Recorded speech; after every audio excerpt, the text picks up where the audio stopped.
हर हर महादेव, श्री शिवाय नमस्तुभ्यम। दोस्तों, आपके सत्य सनातन धर्म चैनल में आपका स्वागत है। जलगांव में चल रही श्रीदेव महादेव शिव महापुराण की कथा का 6वां दिन समाप्त हो चुका है।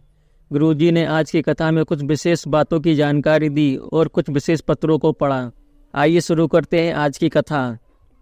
गुरुजी ने कहा, ऐसा कोई व्यक्ति नहीं है जिसकी कभी निंदा ना हो। उस व्यक्ति को चाहने वाले परिजन हमेशा उसकी प्रशंसा करते हैं। दिन में एक न एक बार भी उसकी निंदा कर देते हैं। आपकी प्रशंसा करने वाला एक दिन आपकी निंदा कर देंगे, इसमें कोई दो राह नहीं। पर आपकी निंदा करने वाला आपकी प्रशंसा नहीं कर सकता, वह कभी बदल नहीं सकता। प्रशंसा करने वाला बदल सकता है, पर आपकी निंदा करने वाला नहीं बदल सकता। सपना धीरज का पत्र आया। पत्र में लिखा, मैं इससे पहले सरकारी वकील के पद पर थी। गुरुजी, एक लोटे जल का क्या महत्व होता है, मैं इसका वर्णन करना चाहती हूँ। मैं हमेशा जज बनने का प्रयास करती थी, पर कुछ नंबरों से रह जाती थी। मेरी माँ ने मुझे समझाया कि तू एक लोटा जल भगवान शिव पर चढ़ाया कर। मैं न्यायालय जाती, पढ़ाई करती, एक लोटा जल भगवान शिव पर चढ़ाती। मेरी 3 परीक्षाएं मैंने एक लोटा जल भगवान शिव पर चढ़ाया। बेलपत्री पर शहद लगाकर शिव पर अर्पित कर दी। गुरुदेव, मैं उस एक लोटे जल का क्या वर्णन करूं? भगवान शिव की कृपा से आज जज बन गई हूं। गुरुदेव, मेरा ज्वाइनिंग नहीं आ रहा था। मेरी माँ ने कहा कि तू पशुपतिनाथ का व्रत कर और भगवान शिव पर एक बेलपत्र समर्पित कर। भोले बाबा की कृपा से मैंने पशुपतिनाथ का व्रत किया और आज मुझे ज्वाइनिंग लेटर मिल गया है। सोना रत्ना लक्ष्मण का पत्र आया। पत्र में लिखा, गुरुजी, मेरी जिंदगी बहुत कष्ट से चल रही थी। मैं एक बेलपत्र और एक लोटे जल का क्या वर्णन करूं? गुरुजी, मेरे बेटे ने खूब पढ़ाई करी, रेलवे की 2 बार परीक्षा दी, फ़ायदा नहीं हुआ। मेरा बेटा हताश हो गया, इस पर काम करना चालू कर दिया। मैंने पूछा, क्या हुआ? उसने कहा, मैं एग्ज़ाम नहीं दूंगा क्योंकि मैं पास नहीं हो रहा हूँ। मैंने कहा, तू एक बार खूब मेहनत करके पढ़ाई कर और एक बार फिर परीक्षा देने के लिए जा। तब एक बेलपत्र पर शहद लगाकर भगवान शिव पर चिपकाकर अपनी मनोकामना करके जा। गुरुजी, आज मेरे बेटे को रेलवे में नौकरी लग गई। उसी का धन्यवाद करने मैं कथा पंडाल में आई हूँ। आपके घर वाले आपका साथ छोड़ सकते हैं, आपके परिजन, आपके मित्र आपका साथ छोड़ सकते हैं, पर महादेव ने आपका हाथ पकड़ लिया तो वह आपका हाथ कभी नहीं छोड़ सकते। गुरुजी ने कहा, जो व्यक्ति बड़े बड़े पद पर पहुँच जाता है, बड़े बड़े साधु संत होते हैं, उन लोगों पर भी उंगली उठा देते हैं। इस पृथ्वी पर ऐसा कोई व्यक्ति नहीं जन्मा जिस पर उंगली नहीं उठाई गई हो। गुरुजी ने कहा, झूठी पत्तल का भोजन कर लेना, मर जाना, पर अपना यह सनातन धर्म छोड़कर किसी दूसरे धर्म में मत जाना। बड़ी मुश्किल से यह मानव का शरीर मिला है, बड़ी मुश्किल से यह एक लोटा जल भगवान शिव पर चढ़ाने के लिए मिला है, बड़ी मुश्किल से यह सनातन धर्म मिला है। गुरुजी ने कहा, राजा विक्रमादित्य भारत के पहले राजा थे जिनकी पहचान देवताओं से थी। श्री समाधान सोलके का पत्र आया। पत्र में लिखा, गुरुजी, मेरा बेटा कभी भगवान पर भरोसा नहीं करता था। मेरे बेटे ने मेरे से शर्त लगाई कि माँ, मेरी उम्र 19 वर्ष की हो गई है, क्या मेरी 19 वर्ष की आयु में सरकारी नौकरी लग सकती है?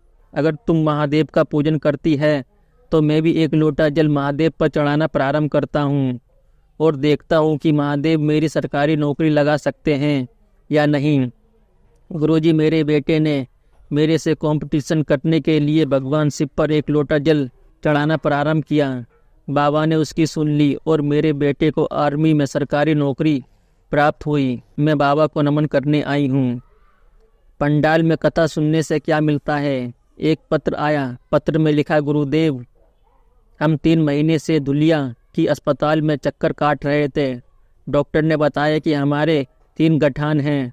डॉक्टर ने सोनोग्राफी के लिए बोल दिया। गुरुदेव, दुलिया में शिव महापुराण की कथा हो रही थी। हम अस्पताल से सीधे कथा में चले गए और हमने 3 घंटे की कथा पंडाल में सुनी और बाबा से विनती की कि बाबा, मुझे डॉक्टर ने 3 गठान बता दी है, बाबा को ही देखना है। कथा सुनने के बाद हमने वहाँ की रज लगाकर बाबा को नमन करके डॉक्टर ने 15 दिन के बाद बुलाया था। हम 15 दिन के बाद गए।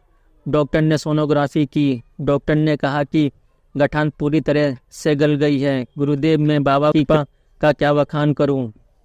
गुरुजी ने कहा, आप जो चप्पल पहनते हैं उसका भी नाप होता है, पैंट का भी नाप होता है, शर्ट का भी नाप होता है, अंगूठी का भी नाप होता है। कभी आपने सुना है कि दिल का भी नाप होता है? दिल का कोई नाप नहीं होता। अपने दिल को बड़ा करते चलो। गुरुजी ने कहा, भगवान से प्रार्थना करना कि हे भगवान, हमें ऐसा दुख मत देना जिसे हम सहन न कर सकें। गुरुजी ने कहा, दुनिया में सबसे बड़ा दिल किसका होता है? दुनिया में सबसे बड़ा दिल अपनी माता का होता है। बहू ने पूछा ना पूछा, बेटे ने पूछा ना पूछा, फिर भी अपनी सारी दौलत धन संपत्ति अपने बहू बेटे को देकर जाती है। गुरुजी ने कहा, अपनी जुबान कभी मत खोलो और मरती मर जाओ, अपनी पुरानी वाली पेटी कभी मत खोलो। गुरुजी ने कहा, जब भी आप भगवान शिव पर जल चढ़ाने जाओ तो वहाँ से थोड़ा सा जल अपने लोटे में ले आओ और उस जल को अपने पूजा स्थल, अपने घर में, अपने घर के द्वार पर, व्यापार वाले स्थान पर थोड़ा सा छिड़क दो। उस छिड़के हुए जल का फल क्या होता है? अगर हम कोई गलत कार्य करने जा रहे हैं तो भगवान शिव हमसे वह गलत कार्य नहीं करने देंगे। गुरुजी से किसी ने प्रश्न किया कि आप मनुष्य को कथा क्यों सुनाते हो, जानवर को क्यों नहीं सुनाते? गुरुजी ने इसका क्या उत्तर दिया? गुरुजी ने कहा कि जानवर तो समझदार है, जानवर को एक बार बोल दो कि वह वहीं खड़ा रहे तो वह वहीं खड़ा रहेगा, पर मनुष्य समझता नहीं, इसलिए मनुष्य को कथा सुनाई जाती है, जानवर को नहीं। मनुष्य को बोलो कि वह मदिरा की दुकान पर ना जाए, पर वह जाएगा। मनुष्य को बोलो कि वह किसी से गाली गलौज ना करे, पर वह देगा। मनुष्य से बोलो कि वह किसी से गलत कार्य ना करे, पर मनुष्य जरूर करेगा, इसलिए मनुष्य को कथा सुनाई जाती है। शेर को घास दोगे, क्या वह खाएगा? गाय को मांस दोगे, क्या गाय मांस खाएगी? नहीं, क्योंकि दोनों ने संकल्प लिया है कि हम यह गलत चीज़ नहीं खाएंगे। शेर घास नहीं खाएगा और गाय माता मांस नहीं खाएगी। सिर्फ मनुष्य ही एक ऐसा है जिसे जो भी मिल जाए वह सब खा जाता है। गरीबों का हक भी खा जाता है, जानवर का चारा भी खा जाता है। अगर आपको हमारी ये वीडियो अच्छी लगी हो तो वीडियो को लाइक करें, शेयर करें, कमेंट्स करें और कमेंट्स में हर हर महादेव श्री शिवाय नमस्तुभ्यम जरूर लिखें। अगर चैनल पर नए आए हो तो चैनल को सब्सक्राइब करें और बेल आइकन को ऑन कर दें, जिससे ऐसी आने वाली वीडियो की जानकारी सबसे पहले आप तक पहुंच सके।